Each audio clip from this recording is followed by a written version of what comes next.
Estás escuchando Radio El Camino, transmitiendo verdad y vida.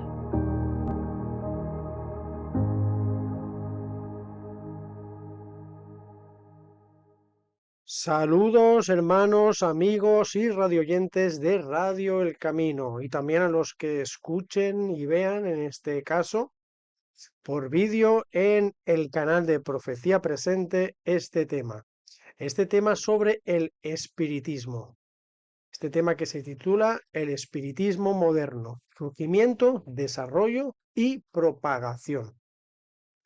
Bien hermanos, esto es un tema que voy a dar sobre unos escritos que yo estuve hace, ahora no, yo creo que ya hace 3 años que escribí sobre una trilogía. Esto lo publiqué en mi página de Facebook de Profecía Presente por aquel entonces, una trilogía que yo estudié y estuve investigando, profundizando, la trilogía del espiritismo, donde se está formado en 3 temas: espiritismo en la Biblia, espiritismo moderno y espiritismo en las iglesias. Bien, he decidido en 2 temas poder sacarlo a la luz por Radio El Camino, y también quedará en mi YouTube, en mi canal de Profecía Presente. Así que vamos a desarrollar y hablar sobre en concreto este tema, sobre la segunda parte de esta trilogía, el espiritismo moderno. Bien, vamos a ir viendo cómo el espiritismo moderno, lo que conocemos nosotros como el espiritismo moderno, cómo se originó, cómo nació, cómo se fue desarrollando y al final cómo se ha propagado en muchos ámbitos de la sociología de nuestra vida. Así que va a ser un estudio donde vamos a ir cronológicamente en el tiempo y vamos a ir viendo cómo va sucediendo todo esto, cómo surge, cómo se va desarrollando. Creo que es un estudio bastante ameno. Así que, pues vamos a empezar. Hermanos y radioyentes, yo quisiera empezar introductoriamente leyéndoles cuando Satanás introdujo el pecado en el jardín del Edén con el engaño de Eva. Esto lo encontramos, lo que le voy a leer, esto lo encontramos en Génesis capítulo 3 y les voy a leer versículo 4 y 5. Dice: entonces la serpiente dijo a la mujer, esto es cuando, para entrar en contexto que todos saben, ¿verdad? Cuando la serpiente le dice que coma del fruto, pero Eva le dice, no, tengo prohibido comer de ese fruto, más puedo comer de todos, más de este, el árbol del bien y del mal, no puedo comer. Entonces la astuta serpiente le dice, no moriréis, porque Eva, ¿verdad? Entrando en contexto, dice que si come de ese árbol morirá. El versículo 4 del capítulo 3, Satanás, disfrazado de la serpiente, ¿verdad? La astuta serpiente le dice, no, no moriréis, sino que sabe Dios que el día que comáis de él, del fruto, ¿verdad? Del árbol prohibido, serán abiertos vuestros ojos y seréis como Dios, sabiendo el bien y el mal. Bien, aquí inició la doctrina del espiritismo, nada más y nada menos. Estas fueron las 3 primeras mentiras que Satanás introdujo en el mundo y por las cuales el mundo entró en pecado. Es decir, es importantísimo conocer el aspecto del espiritismo en nuestra vida y cómo ha llegado a desarrollarse en los ámbitos en los que estamos ahora, que está propagado por todos los lugares, como vamos a ver en el estudio. Es importantísimo porque el pecado entró juntamente con el espiritismo. Vemos cómo aquí en el versículo 4 y 5 del capítulo 3 de Génesis, a serpiente lanza las primeras 3 mentiras. Dice, no moriréis, primera mentira. Seréis como Dios, segunda mentira, sabiendo el bien y el mal. Bien, las filosofías, como vamos a ir viendo, espiritistas, y todo lo que se basa en el espiritismo oculto, porque hay unos estilos de vida, como se puede decir, unas pseudo religiones, unas filosofías orientales que están disfrazadas de libertad, bien, esto lo vamos a ir viendo, realmente son ideas espiritistas. Y lo que nos venden estas pseudo religiones, por decirlo de una manera, es que somos todos como Dios, ¿verdad? Y se basan en la reencarnación, en el alma, es decir, no moriréis, reencarnamos, ¿verdad? Tenemos un alma que o se reencarna o está por allí en algún lugar, ¿verdad? Seremos como Dios, es lo que ven de estas filosofías, que somos como dioses, todos llevamos un Dios dentro de nosotros, ¿verdad? Y que siendo como Dios nosotros podemos saber más allá del bien y del mal, que no importa el concepto del bien y del mal, que es relativo. Bien, vamos a empezar. Y para empezar, les voy a empezar a leer, estaba leyendo Génesis 3, vamos a ir un poquito para atrás, es decir, el primer versículo de la Biblia. Génesis 1, versículo 1 nos dice, en el principio creó Dios los cielos y la tierra. Bien, ¿por qué empiezo este estudio, hermanos y amigos y radioyentes, citando el principio de la Biblia para iniciar un estudio del espiritismo? Si vemos que el espiritismo, como he dicho, inicia en Génesis 3. Les estoy hablando ahora de Génesis 1, la creación. Bien, algo muy curioso, hermanos. Las razones por qué comienzo de la Biblia mencionando el versículo 1, capítulo 1, es porque toda la existencia, hermanos y radioyentes, viene de la mano de Dios. Él lo creó todo. Dice, en el principio creó Dios los cielos y la tierra. Bien, pues hay un pensamiento filosófico que abunda hoy en día, el famoso panteísmo. La idea de un Dios trascendente que es energía y la podemos encontrar en todo lo natural, esa energía. Es decir, Dios está en todo, concluyendo de que un árbol, una piedra, una persona, en todo en ello hay un Dios. Todo es Dios y Dios es como una energía. Bien, esto es el panteísmo. Y nos dice el siguiente versículo de Génesis 1, versículo 2, dice, y la tierra estaba desordenada y vacía, y las tinieblas estaban sobre la faz del abismo, y el Espíritu de Dios se movía sobre la faz de las aguas. Bien, en el capítulo 1 y versículo 2 de Génesis, que relata la creación, dice que menciona la palabra abismo, ¿verdad? Nos dice que las tinieblas estaban sobre la faz del abismo. Esta palabra abismo la cogemos del hebreo en su traducción, en su versión original, y esta palabra abismo se denomina Tehom o Teom. Bien, los babilónicos la derivaron, esta palabra, y la aplicaron a su deidad mitológica, una de sus deidades mitológicas llamada Tiamat. Les suena, ¿verdad? Está relacionado con la tierra, con la madre tierra. Su mitología sobre Tiamat cuenta que el cadáver de Tiamat se creó de la tierra. Así que tenemos, por un lado, el panteísmo, la filosofía que desvía la importancia de Dios como único creador y lo diluye en una totalidad de la creación. Y por otro lado tenemos a Tiamat, la diosa que cambia la idea de Dios como único creador a algo así como el crecimiento de la tierra desde la descomposición de un cadáver. Es lo que viene a decir, tremendo. Lo que se consigue con estos dos pensamientos es que se fije la atención en la creación en lugar del creador. Esta es la astuta estrategia de estos pensamientos. Son ideas que enseñan que la naturaleza y los animales son como entidades que poseen en su interior su propio Dios, o que de una diosa propiamente surja la vida. Son pensamientos que se asocian a la pertenencia y o desarrollo de un alma. Vamos a ir hablando de todo esto del alma. Estos pensamientos filosóficos provienen del gran engañador, la serpiente antigua, que es llamado Diablo y Satanás. Esta es la primera mentira y la primera falsa doctrina que sembró el que fue Lucifer en el huerto del Edén, y que hasta el día de hoy, hermanos y radioyentes, cree el mundo secular y la mayoría del mundo creyente. La inmortalidad del alma, la creencia y doctrina de la inmortalidad del alma, que no tiene sustento en la Biblia, es un peligro tremendo. Por eso creo que es muy importante conocer todo este tema y pensamientos sobre el espiritismo. Y qué mejor que ver cómo nació en lo que se conoce como espiritismo moderno, cómo se desarrolló y cómo se propagó. La creencia de la inmortalidad del alma y los espíritus como entidades etéreas es algo que ya existía desde hace mucho antes de surgir el término espiritismo. Fue a finales de la década de los 1850 cuando comenzó a surgir ciertos sucesos que desencadenarían en un movimiento y doctrina. Y es aquí donde empezamos, con el nacimiento, o mejor dicho, surgimiento del espiritismo moderno. Bien, Las hermanas Fox. Tenemos que empezar y todo se origina con estas hermanas. Las hermanas Fox.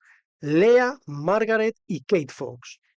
Hijas de un metodista. Eran tres hermanas que vivían en una casa pequeña de Hydesville, New York, y en marzo de 1858, Margaret y Kate, las menores de las tres hermanas, de 12 y 15 años, comenzaron a escuchar en esta casa en Hydesville, New York, golpes en las paredes de su casa. Las niñas empezarían a comunicarse con estos ruidos, llegando a creer que eran espíritus. Ellas hacían unas preguntas a lo que los supuestos espíritus contestaban con golpes en las paredes, ¿verdad? En la casa. Vecinos, familiares y conocidos comenzaron a asistir a la casa para presenciar los sucesos. Y la hermana mayor, Leah Fox, se convirtió en su manager.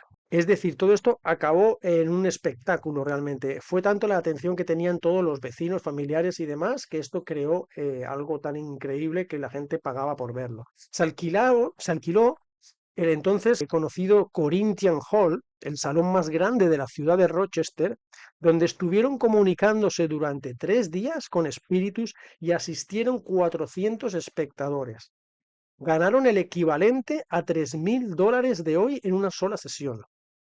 Lo curioso de todo esto es que con el tiempo se dice, reconocieron que todo fue un engaño y una estafa. Bueno, pero aquí se originó lo que se conoce como espiritismo moderno. Vamos a ir viendo todo esto. Aún siendo todo aquello una estafa, los fenómenos de la casa de Hydesville, una supuesta estafa, ¿verdad? Lo que se puede decir, una estafa lo que fue el evento que hacían en este lugar, en Corinthian Hall, ¿verdad? Todo lo que lo exageraron de una manera para sacar negocio, ¿verdad? Lo que se conoce como el principio del espiritismo moderno nace con las hermanas Fox. Bien, y de ahí surgieron las llamadas mesas parlantes o mesas giratorias, que fue el punto de partida del espiritismo. Y ahora tenemos que hablar de Allan Kardec. Allan Kardec fue un escritor francés, filósofo y profesor. Su nombre original era Hippolyte Léon Denisard-Ribert, conocido como Allan Kardec. Nació en 1804, murió en 1869. Él escuchó hablar de lo que se conocía como las sesiones de las mesas parlantes o las mesas giratorias. Esto eran sesiones en las que un grupo de personas se sentaban alrededor de una mesa, colocaban sus manos sobre ellas y supuestamente se comunicaban con espíritus. También se practicaba el método de la escritura automática, donde una persona escribía guiada por un espíritu, ¿verdad? La famosa mano que escribe sin conciencia ni motivación de la persona, sino guiada por un supuesto espíritu. Allan Kardec se interesó mucho por estas prácticas y en 1955 asistió a una sesión de las llamadas mesas parlantes. Cuando asistió a esta sesión de mesas parlantes o denominadas también mesas giratorias, quedó tan impresionado por lo que allí vio que se dedicó el resto de su vida al estudio de estos fenómenos. En 1957 se editó su obra literaria, El libro del espiritismo, del cual se acuñó la terminología espiritismo y medium. Escribió numerosos libros y a él se le considera el padre del espiritismo, Allan Kardec. Declaró que fuerzas superiores, después con el tiempo, le inspiraban para escribir sus obras. Fíjense, interesante detalle. Vamos a ir hablando de todo esto. Él declaró que fuerzas superiores le inspiraban para escribir sus obras y que un espíritu que le protegía le reveló que en una vida pasada, en la época de los druidas galos de Francia, se llamaba Allan Kardec. De ahí su nombre con el que firmaba sus libros y se dio a conocer. Bien. Este fue dijéramos, donde se originó, gracias a Allan Kardec, el término espiritismo y salió el famoso libro del espiritismo. Bien, aquí surgió el espiritismo ya como tal, como doctrina. Y de Allan Kardec tenemos que pasar, hermanos y oyentes, a Elena Blavatsky. Vamos a hablar de Elena Blavatsky y la teosofía.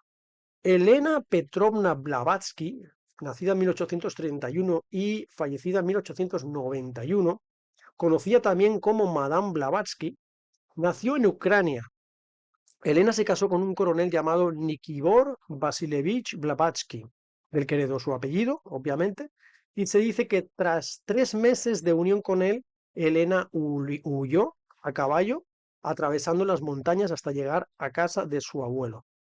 Poco después inició una serie de viajes iniciáticos a Egipto, Turquía y Grecia. Sobre todo por repetidas veces viajó también al Tíbet, donde dice que estuvo en contacto con saberes ancestrales de los maestros Mahatmas que residían en las montañas. En algunos de estos viajes estuvo acompañada del norteamericano Robert Rawson, un masón, fíjese el detalle, un masón y entusiasmado del esoterismo. Madame Blavatsky también relataba que un maestro hindú llamado Mahatma M.O., o también denominado maestro de Moria, se le aparecía en sueños y era el que le guiaba en sus viajes de búsqueda espiritual. Fíjense que tanto Alan Kardec como Madame Blavatsky había unas fuerzas y unos espíritus que le guiaban al conocimiento, lo que escribían y sus supuestos conocimientos y su supuesta sabiduría sobre el tema del esoterismo. Blavatsky así es como dedicó su vida al ocultismo, misticismo y esoterismo. Escribió libros como La Doctrina Secreta, obra cumbre de su biografía, Isis sin velo y La Voz del Silencio, entre los más famosos. Es considerada, Elena Blavatsky, la precursora de la New Age, la llamada Nueva Era, y fue la creadora de la teosofía, que conjuntamente con Henry Steele Olcott y William Quan Judge fundaron la Sociedad Teosófica. Teosofía viene del griego teos, Dios, y sofía, sabiduría. Según la misma Blavatsky, en su obra La clave de la teosofía, es uno de varios nombres que se usa para designar a una sabiduría eterna del conocimiento de la verdadera realidad. Bien, tremendo, la verdadera realidad. Llegados a este punto, entre esta información documentada, vamos a ver cómo la teosofía se aparece a lo que describe la profecía, a lo que los que estudiamos la profecía llamamos el último gran engaño que aparece en Apocalipsis. Bien, la filtración del espiritismo en las religiones, vamos a ver. La finalidad de la teosofía fue unir la religión, la ciencia y las artes y la naturaleza en una sola idea. Y aquí vemos como el Vaticano, aquí es donde vamos a ver el ejemplo de lo que se vaticina en Apocalipsis. Como Apocalipsis nos dice que el espiritismo estaría impregnado en todo lugar, en el mundo, y la teosofía, como digo, es una unión que quiere unir la religión, la ciencia, las artes, la naturaleza en una sola idea. Pues bien, veamos estos aspectos, religión, ciencia, arte, naturaleza. Vamos a ver cómo el Vaticano lleva ya décadas impulsando bajo el ecumenismo la unión de todas las religiones. Por ejemplo, en el aspecto de la religión. Quiere unir el cristianismo, el judaísmo y el hinduismo para formar una sola religión liderada por ellos, como también los líderes de las iglesias protestantes ya han hecho, haciendo acuerdo con ellos y lo hacen público.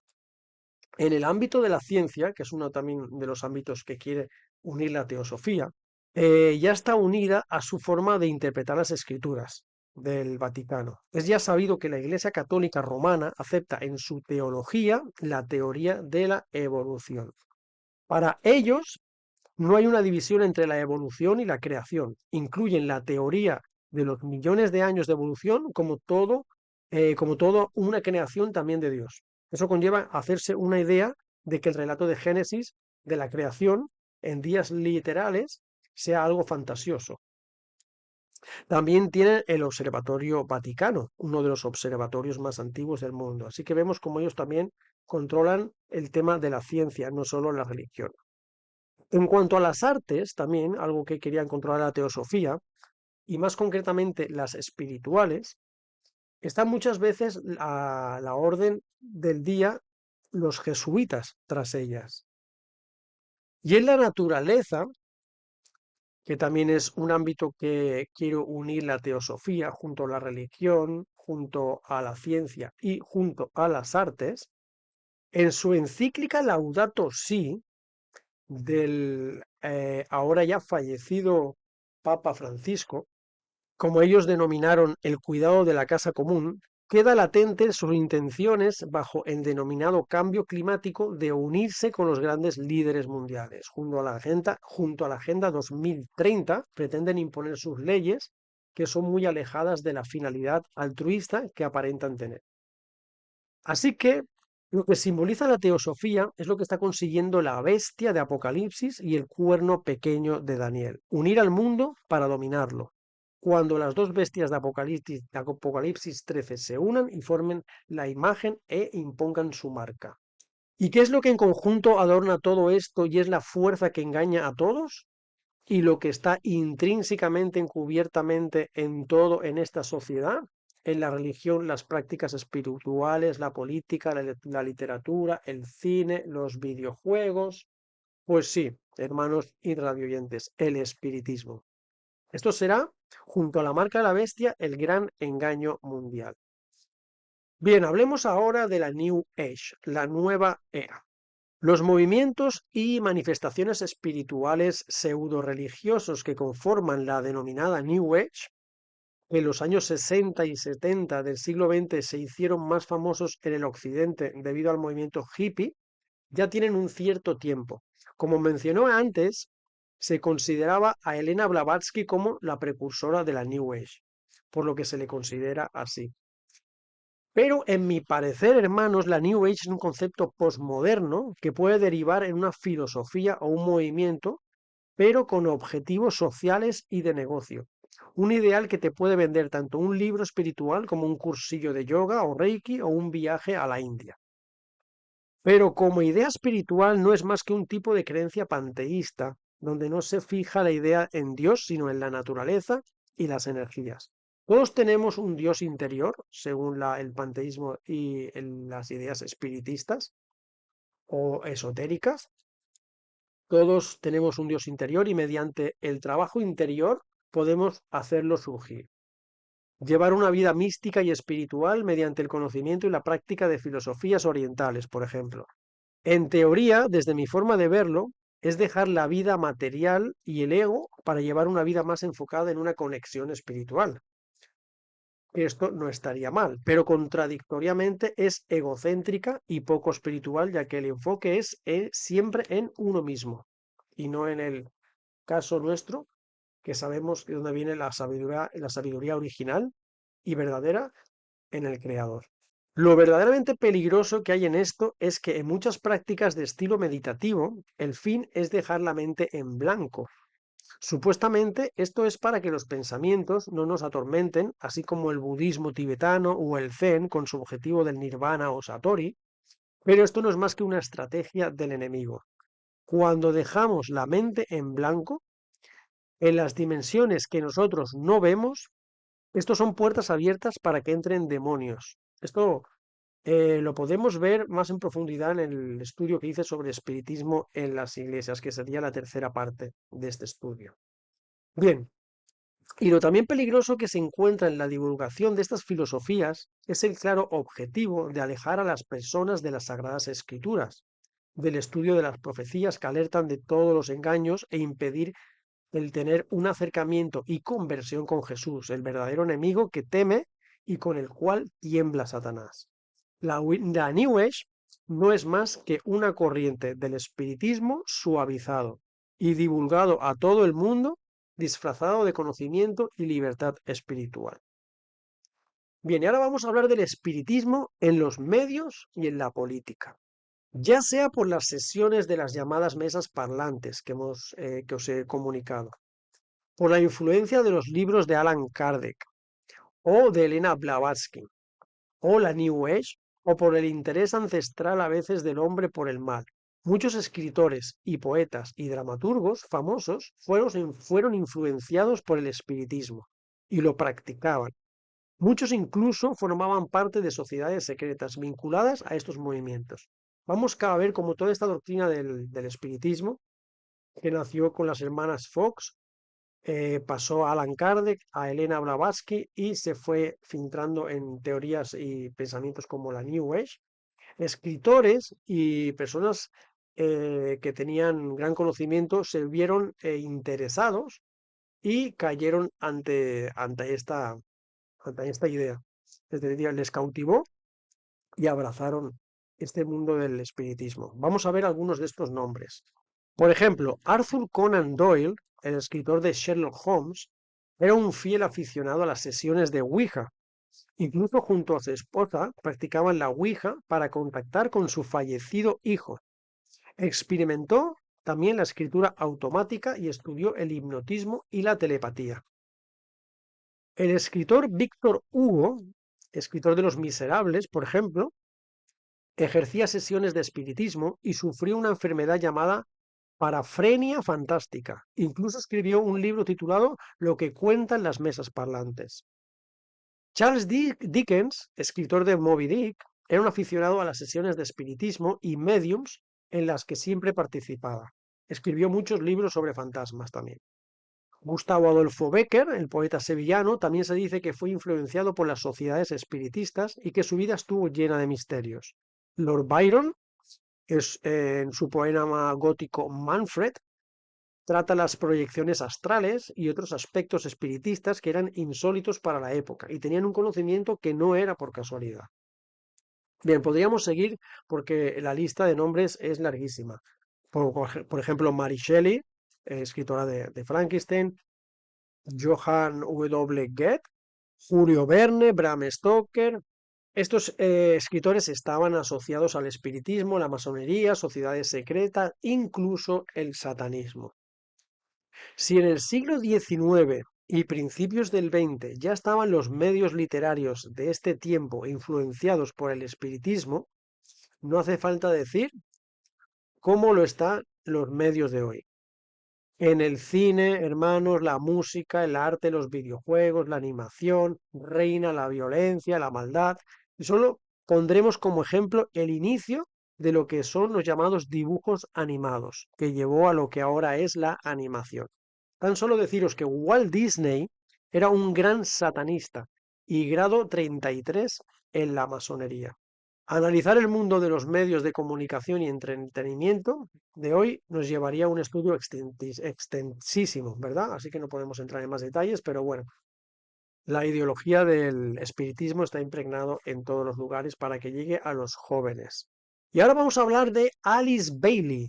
Algo muy curioso, este punto les va a gustar y los que no conozcan esto les va a impactar mucho, sobre todo la relación de Alice Bailey con la Lucifer Publishing Company. No sé si alguien ha escuchado sobre la Lucifer Publishing Company, pero los que no hayan escuchado, atentos porque esto les va a impactar. Bien, Alice Bailey y la Lucifer Publishing Company. Alice Bailey fue una discípula de Elena Blavatsky, de la que hemos hablado anteriormente, creadora de la teosofía, y Alice Bailey ingresó en la Sociedad Teosófica de Los Ángeles en Estados Unidos, y bien, al igual que Blavatsky, a ella también, a Alice Bailey, le revelaba conocimientos el maestro de Moria, el mismo que revelaba a Elena Blavatsky. Es decir, una fuente misteriosa le revelaba el conocimiento también a ella. Alice narraba que le comunicaba telepáticamente un ser llamado tibetano o Dekta. Luego reveló que este era el maestro, perdón por si no lo pronuncio bien, Djwhal Khul, conocido en el mundo de la New Age y también en la misma sociedad teosófica. Djwhal Khul, como un experto en el conocimiento antiguo del Tíbet y el esoterismo. Aunque Blavatsky se le acuñó como la madre de la New Age, muchos realmente asocian a Alice Bailey a este cargo, por sus muchos libros, doctrinas y aportes en cuanto al ocultismo y el esoterismo. Ella estructuró teóricamente temas como la astrología esotérica, el alma humana, la magia blanca o los chakras, por citar algunos ejemplos. Pero lo realmente notorio es lo que vamos a mencionar ahora. Sobre lo que voy a narrar, uno puede informarse en Internet y algunos recortes y publicaciones, pero en este estudio se investigó, se dedicó tiempo a comparar fuentes y documentar lo que no es tan accesible y conocido. Esto de información es impactante y yo creo que muchos no conocen. Las fuentes oficiales tan solo exponen la superficie de lo que voy a hablar y da pinceladas de algo que es histórico y se gestionó en cierta época. Pero en esas mismas fuentes, muchas veces ellos están en el meollo del asunto y van a revestir la información como algo interesante, curioso, ¿verdad? Pero tras eso hay algo muy oscuro que ellos no van a arrojar luz al asunto en sí, es decir, van a desinformar. Y paradójicamente de eso se trata esto, de luz. Pero no la luz del mundo, que es Jesús, la otra luz, la de Lucifer. En este punto vamos a ver cómo de algo que aparece tan solo anecdótico en el mundo del ocultismo, porque no es nada asombroso que en estas corrientes se adore a Lucifer, se enlaza al mundo de las corporaciones con connotaciones altruistas como son las Naciones Unidas y la política. Bien, vamos a hablar de Lucifer, algo muy curioso. Estén atentos. Alice Bailey, junto a su esposo Foster Bailey, fundan en 1920 la editorial Lucifer Publishing Company, traducido a Compañía de Publicidad de Lucifer. En el mundo de la teosofía se enseña que Lucifer trae inteligencia a la humanidad. En 1925 el nombre fue cambiado, el nombre de Lucifer Publishing Company fue cambiado a Lucis Trust o Lucis Trust, que quiere decir en Lucifer confiamos. Y tiene sedes en nada más y nada menos en 1925 en Nueva York, Londres y Ginebra. Lo que ya no es tan conocido es que la intención de Bailey con esta editorial, la primera llamada Lucifer Publishing Company y luego derivó a Lucis Trust,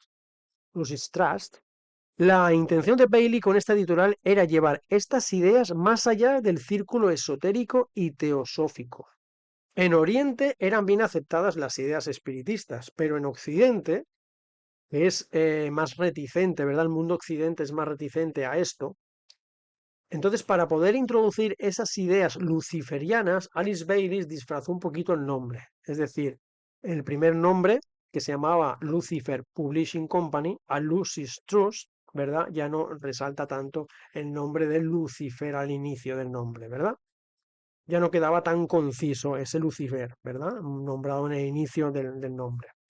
Bien, Alice Bailey puso la teosofía al alcance del mundo, nada más y nada menos, hermanos, escuchen, que con la ONU, usando las Naciones Unidas como agenda educativa y siendo la UNESCO la relacionada en distribuir las publicaciones de la denominada Lucis Trust. Increíble. Escuchen, Lucis Trust sirve como una organización paraguas para una difusión y profusión de la globalización, la nueva era y organizaciones ocultas que son catalizadoras claves para una nueva religión mundial. Una de las sedes de la Lucis Trust en Nueva York estuvo ubicada durante un tiempo, imagínense dónde, en el número 666 de la United Nations Place. Hasta este punto pueden llegar con su simbología cabalística y luciferiana, que para ellos es de gran importancia. La Lucis Trust es miembro del Consejo Económico y Social de las Naciones Unidas bajo un programa llamado Buena Voluntad Mundial. En un libro de Alice Bailey, titulado Educación para una nueva era, ella describe: una nueva era de ciudadanía mundial debe ser la meta de los iluminados, con una federación mundial y un cerebro mundial. Estas ideas se asemejan a los libros de futuros distópicos, ¿verdad? Como los de H.G. Wells y Aldous Huxley, que por cierto Wells trabajó para la M16 y Huxley para los proyectos secretos de la MK Ultra de la CIA, no sé si lo sabían esto. Bien, pues H.G. Wells fue una de las primeras personas en utilizar el término nuevo orden mundial, al igual que la teosofía Alice Bailey. Aquí yo quiero hacer un inciso, hermanos. Yo esto hace mucho tiempo, incluso cuando no era cristiano, me informaba de muchos temas así. Tanto Wells como Aldous Huxley, que a veces leemos libros de él y decimos que son personas que, wow, tenían un conocimiento, conocían cosas que luego se cumplieron, no, eran, mejor dicho, son ellos mismos. Es decir, Aldous Huxley trabajaba para la CIA. Wells trabajaba para la M16. No revelaron algo que dijéramos profetizaron. Ellos sabían, tenían conocimiento. Piensa que toda esta gente, muchos vienen de la masonería y demás. Es decir, se ríen en nuestra cara. Como digo, Wells fue uno de los primeros en usar el término nuevo orden mundial, al igual que la teosofía de Alice Bailey. Y ahora vamos a ver cómo la ONU, algo increíble, vamos a ver ahora, hermanos, amigos y oyentes. Vamos a ver cómo la ONU, en el edificio central de las Naciones Unidas en Nueva York, lo que allí posee es la declaración al mundo de lo que ellos realmente creen y son, hermanos y oyentes. Lo que allí se encuentra no es secreto, tan solo discreto, es oficial, y aunque pocas personas puedan acceder, ahí está. Pero como dice el dicho, cuando uno tiene la información y solo la rechaza y no quiere aceptarla, no hay más ciego que el que no quiere ver. Bien, hay algo que es, como digo, no es secreto, es oficial, pero no realmente declaran lo que es. Y sabiendo lo que es, vemos que realmente qué es lo que creen esta gente y sus intenciones que hay detrás de todo. Se encuentra nada más y nada menos, como digo, en el edificio central de las Naciones Unidas de Nueva York, la sala de meditación de la ONU. Bien, ¿qué es esto? Extraño, ¿verdad? La ONU, en su edificio central en 1952, inauguró una sala a la que llamaron la sala de meditación. ¿Qué es esto, la ONU? ¿Por qué una sala de meditación? Esto suena muy New Age, ¿verdad? Como está ubicada dentro de sus instalaciones y ellos se representan como una organización al servicio de la paz, pues lo que se supone que es esta sala, pues debería ser un lugar de paz, ¿no? Y meditación, ¿verdad? Pero vamos a ver que las características y símbolos de ese mobiliario en esa habitación, que es lo que se asocia ciertamente a este lugar, es algo muy misterioso. La sala se trata de una habitación de forma trapezoidal de 9 metros de larga, cuyas paredes paralelas desiguales miden entre 3 y 6 metros. En su centro se encuentra una piedra rectangular de 1 por 2 metros de magnetita, es decir, piedra imán. Una piedra rectangular de 1,2 metros, magnetita, piedra imán. Este bloque de varias toneladas está sostenido por una columna cuadrangular de cemento armado que se hunde más allá de los sótanos y los cimientos del edificio. Bien, para que lo visualicen los que están escuchando en radio el camino esto. Es decir, en esa sala, en medio de esa sala, se encuentra una piedra magnetita de 1,2 metros, pero está sostenida por un bloque, imagínense un bloque, un pilar, como se dice, una columna de cemento armado hasta abajo. Es decir, si esta sala se encuentra pues en el piso que sea, en la altura que sea, está sosteniéndose en una base que va hasta abajo, de donde están los mismos cimientos de el edificio. El edificio que, como digo, se llama el edificio de las Naciones Unidas en Nueva York. Es decir, ¿por qué la base de esta piedra imantada de magnetita tiene que tener una base que llegue hasta abajo de los mismos cimientos que pase los mismos cimientos de este edificio? ¿Por qué eso? ¿Por qué necesidad tiene que haber de esa conexión con se podría decir, el inframundo o, bueno, bajo tierra, ¿verdad? El altar magnético está iluminado por una lámpara desde el techo, que esta luz, al estar en contacto con la piedra, emite reflejos azulados de refracción por toda la habitación. Toda la habitación funciona como una cámara de aislamiento sensorial. Dicen los que han permanecido en ella que el silencio de la estancia aturde. Se le asocia al llamado silencio insonoro, que menciona el libro Las estancias secretas de Dizan, un libro misterioso que se dice que fue escrito por dioses antes de la humanidad. Dicen que la mismísima Elena Blavatsky, qué casualidad, dijo haber accedido a una copia original escondida en un monasterio del Tíbet, de este libro Las estancias secretas, que hablan del silencio insonoro. Y este silencio insonoro dicen que es lo que se percibe en esta sala, porque dicen que ese silencio es abrumador. Según las medidas de la sala y trazando líneas desde cada ángulo dan números cabalísticos que se relacionan con el macrocosmos y el microcosmos. En la sala también se encuentra un cuadro abstracto compuesto por 72 figuras geométricas, según la Cábala. Este número 72, según la Cábala, se remonta al dios Set de Egipto. El dios, adivinen quién es el dios Set. Es conocido en Egipto el dios Set, el dios del inframundo.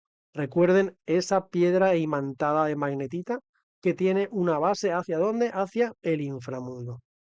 En la pirámide, que tiene los billetes de dólar, hermanos y amigos y oyentes, también tienen los 72 ladrillos que componen la imagen de la pirámide. 72 ladrillos. En el Cábala, 72 se remonta al dios Set, que es el dios del inframundo.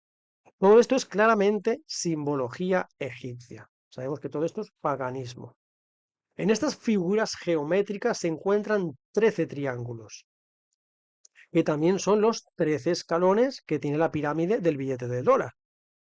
En la misma bandera de la ONU ya es conocida la simbología de sus 33 cuadrados que la forman, como los 33 grados masónicos. Vemos toda esta conexión, ¿verdad? De la ONU, supuestamente pues la representación de la paz en el mundo. A esta sala acuden, la sala de la meditación de la ONU, acuden personas de todo tipo de creencia religiosa, de cierto renombre o liderazgo, a adorar y meditar. Llegan a esta sala. Este es el punto en el que, como mencionamos anteriormente, la teosofía pretende unir todos los pensamientos en uno y hay un plan y agenda de formar una única religión mundial. Y un claro ejemplo de lo que pretende. Es decir, esta sala acuden todo tipo de personas, de todo tipo de renombre y liderazgo, a adorar y meditar, independientemente de qué religión sean. Analicemos ahora un poco todo este asunto. Un grupo teosófico que su ideología es ocultista, esotérica y luciferiana se une y colaboran con la ONU, promueven con su movimiento de nueva era creencias espirituales que derivan y provienen de fuentes paganas y filosofías panteístas. Llevan a cabo la inauguración de una sala con simbología y numerología cabalística, donde ejemplifican la unión de todas las religiones en un halo de misticismo ancestral de dioses antiguos. Y que no olvidemos que histórica y bíblicamente para adorar esos dioses se reclamaban sacrificios humanos, y esto eran los de bebés. Bien, ¿qué tenemos aquí? ¿Qué hacen las Naciones Unidas, oyentes, mezcladas con toda esta ideología? ¿Acaso ellos no son el ejemplo de la paz?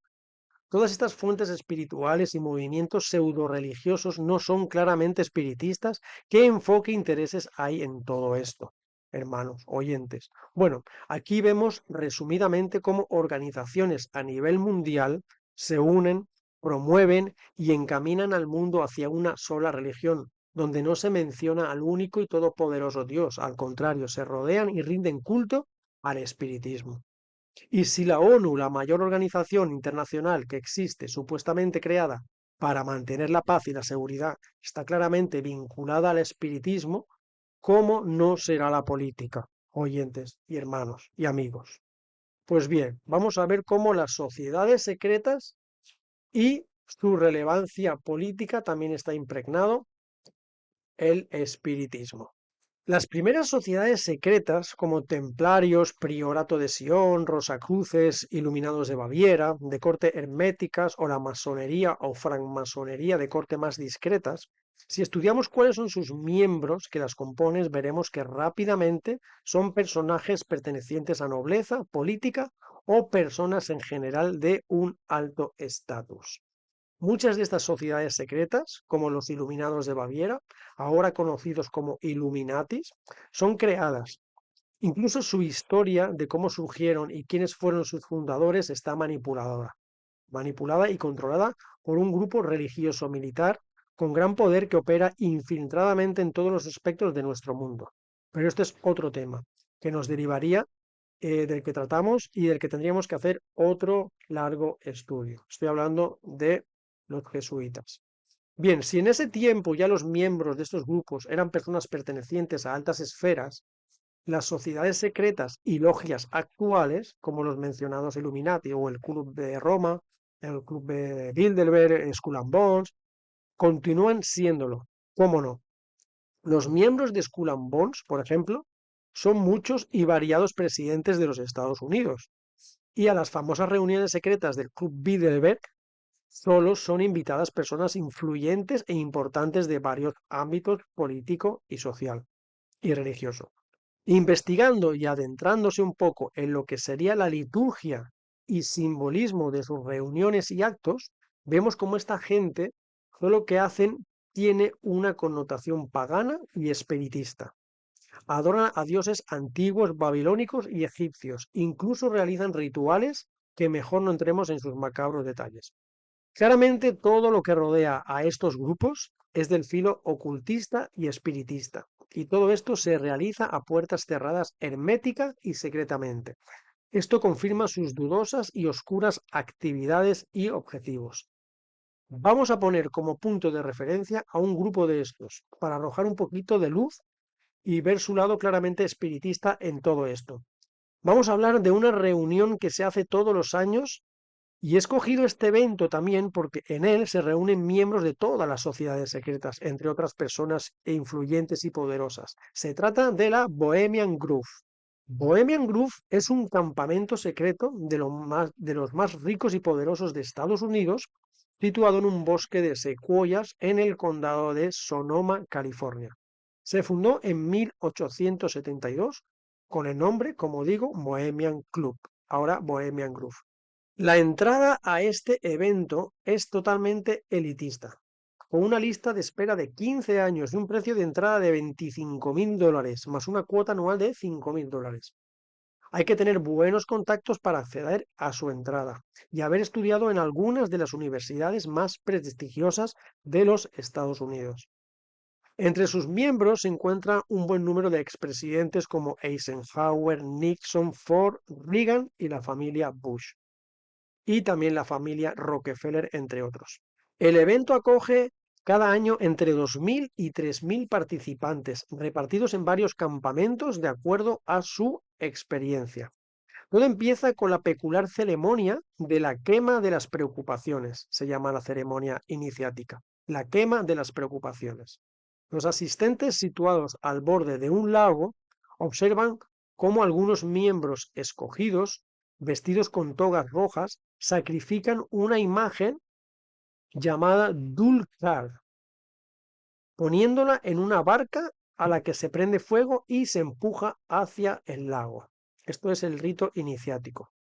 Todo el evento lo preside bajo su mirada una estatua de piedra de 12 metros, nada más y nada menos que de un búho, símbolo esotérico de misterio, misticismo, secretismo y protección. Pero lo que realmente significa el búho es el dios Moloch, que es con la imagen que se le conocía y asociaba en la antigüedad. Moloch es la antigua divinidad cananea, asociada a los sacrificios de niños por medio del fuego, y que Dios condenaba como aberración a todo aquel que dedicaba su adoración hacia estas prácticas espiritistas. Nos dice Levítico 18, versículo 21 en las Sagradas Escrituras: y no des hijo tuyo para ofrecerlo por fuego a Moloch, no contamines así el nombre de tu Dios, yo Jehová. Ya se ha denunciado las prácticas que realmente practican en este lugar, que ellos niegan respondiendo a que lo único que hacen es tan solo ceremonias de índole universitarias, algo así como las bromas y fiestas que hacen estudiantes, y practican ya con miembros de edades más avanzadas, recordando su juventud. Pero todo esto no lo podemos saber realmente porque se hace en secreto. Así que eso también evidencia un poco todo. Pero cada cual piense, más bien diría, investigue para poder sacar una conclusión. El mundo se encamina al fin de los tiempos, amigos y hermanos. Todo el que estudia las profecías con dedicación y pidiendo dirección al que realmente conoce, sabe que todo se está cumpliendo. Sabemos también que habrá un remanente, el cual será perseguido, pero seremos protegidos y sustentados hasta ver el día glorioso en el que el príncipe de paz nos lleve para sustituir a la tercera parte de ángeles expulsados allá en el cielo y vivir eternamente felices y sin la existencia de dolor. Así que esa es nuestra esperanza. Como hemos visto en este estudio, el denominado espiritismo moderno surgió con las hermanas Fox y Alan Kardec, se desarrolló con Elena Blavatsky y Alice Bailey, con la teosofía y la nueva era, llegando a influenciar en los medios literarios, como hemos visto, por ejemplo, ya en esos tiempos, y se propagó también con otro medio supuestamente literario, como la Lucifer Publishing Company, la compañía de publicidad de Lucifer, llegando hasta nada más y nada menos que la ONU. Y vemos cómo políticos y poderosos están vinculados a prácticas espiritistas. Así que vemos que en el espiritismo, con el paso del tiempo, se ha ido filtrando en todos los ámbitos y los aspectos de nuestra sociedad. Una escritora llamada Ellen G. White ya profetizó cómo el espiritismo iba a cautivar al mundo y escribió algo muy curioso que luego se ha cumplido con el paso de los años. Y esto fue escrito en 1894. Y dice así el texto. Esto se encuentra en el libro El Evangelismo, página 437, párrafo 6, y la página 438, párrafo 1. Nos dice, el espiritismo está por cautivar el mundo. Hay muchos que piensan que el espiritismo se mantiene gracias a trucos e imposturas, pero esto dista mucho de la verdad. Un poder sobrehumano está trabajando en una diversidad de formas y pocos tienen siquiera idea de lo que serán las manifestaciones del espiritismo en el futuro.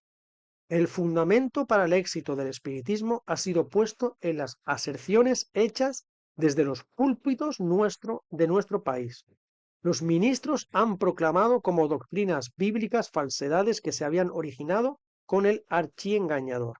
La doctrina de la perduración de la vida consciente después de la muerte, es decir, la doctrina de la inmortalidad del alma, de los espíritus de los muertos en comunicación con los vivos, no tiene fundamento en las escrituras. Y sin embargo, esas teorías son afirmadas como verdad.